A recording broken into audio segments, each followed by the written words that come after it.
case of mutual fund,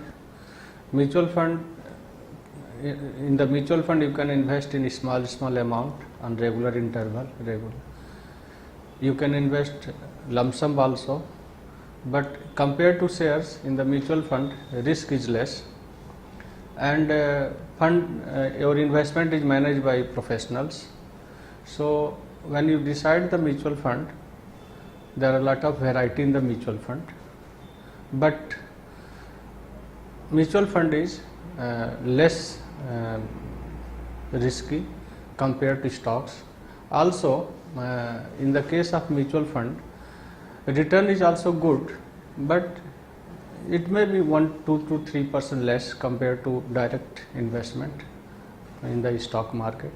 So that way it should be considered. But mutual fund, everyone should buy mutual fund. That is my appeal, and I know this. Mutual fund should be bought and invested by all the profile of investors.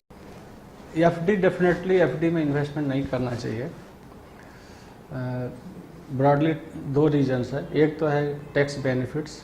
Mutual fund में tax benefits अच्छा है, tax liabilities कम है mutual fund में. दूसरा, mutual fund में return is at least 50 to 100% more than the fixed deposits.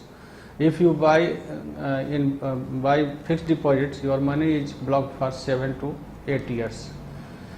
Generally in mutual fund your money get doubles in 4 years time, 4 to 5 years time, along with the tax benefits. So one should, in fact, the FD amount should only be invested. One should buy mutual fund, either mutual fund or shares, because your investment period is longer, and then only you get better return in mutual fund as well as in the stock.